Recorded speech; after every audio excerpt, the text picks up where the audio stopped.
Biden has had a busy month on the world stage, but frankly, it's been a little hard to watch at times. Last week, we saw our president stumble at the NATO summit in Lithuania and skipping an important dinner with world leaders to get some extra sleep. And then he confused Iceland with Ireland while speaking at a joint news conference. Frederickson of Denmark and the Ministry of Coburn, daughter of Ireland. You can tell that's a Freudian slip. I'm thinking of home. The daughter of Iceland. Teach him the meaning of Freudian, would you?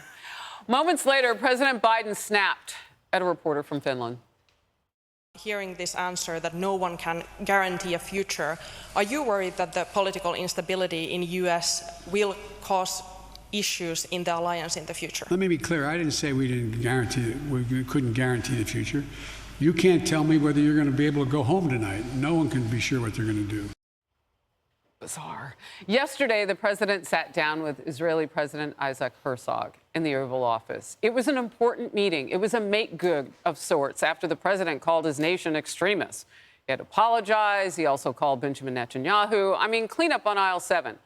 But during that Oval Office moment, our 80-year-old leader, and God bless the octogenarian, was spotted using note cards to get through the meeting, a meeting that was really just a hello, welcome.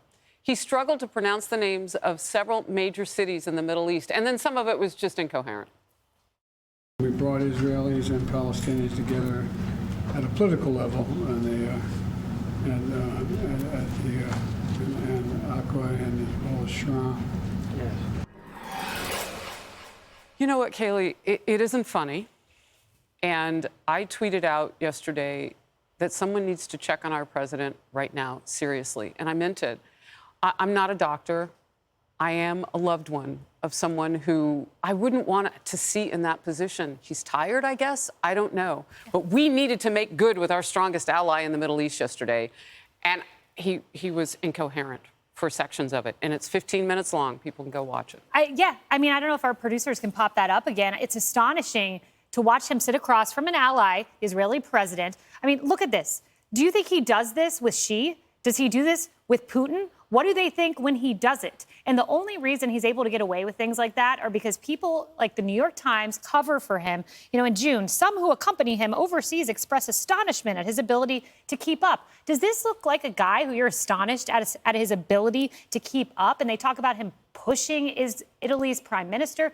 No, this looks like someone who is woefully behind. The frailty you are watching there, the nibbling of a child that happened yesterday. I just had to ask myself, does anyone in America think it is a good idea to give this guy 4 more years? This is what you're voting for. How is this good? Leslie, you and I have talked brass tacks about your party, about both parties. What is your take? Answer Kayleigh's question there. Well, first of all, I've seen presidents, Democrat, Republican, whether they're near 80 or whether they're closer to 50, that have made mistakes. Make mistakes as to where they're going, where they are, names of vegetables, names of cities or towns, and I've seen that. As not just a Democrat, but as a voter, I really don't look at whether they're using note cards or teleprompters, whether they, misspeak, because I certainly am not a perfect human being and not in a position to judge anybody else. You do hours of radio a day? You're amazing. Stop. Thank you. Also not the president. Also not the president. Guys, I inhaled and have way too many skeletons in my closet. I will never be president. I can guarantee you that. But for me, what I care about is policy, and I care about what has been done. And what I heard Herzog say before and after President Biden spoke was awesome to me as an American with regard to Israel as an ally, and it remains to be one of our strongest allies, and we heard that from Herzog's lips himself. Douglas. I've suggested to some Republicans of late they have to be careful not to overstate the president's incapacity. Because whenever we criticize him do it too much, he can turn up and do a reasonably okay job. And that's because expectations have become so low that the president just getting onto the stage and making it to the lectern is seen as being a triumph. So I do think the Republicans have to be really careful not to overstate the case. And I've been saying this for a long time. And yet, you see something like this yesterday, and you think it's hard to overstate it.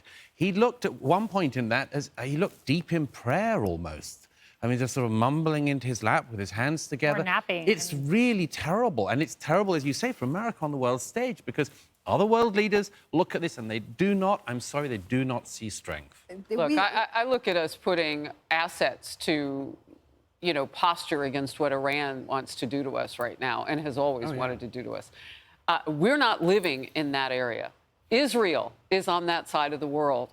And you never want a moment, coupled with Pramila Jayapal, the far left congresswoman who, you know, didn't just say hateful words, but called them racist in Israel. Of all countries. Within a 48-hour period, you needed a make good from this president that covered everybody. You've got to show them that we in America have their back.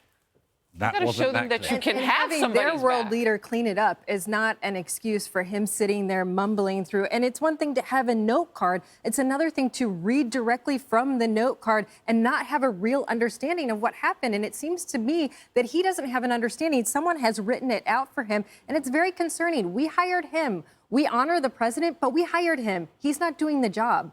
Hey everyone, I'm Emily Campagno. Catch me and my co-hosts Harris Faulkner and Kayleigh McEnany on Outnumbered every weekday at 12 p.m. Eastern, or set your DVR.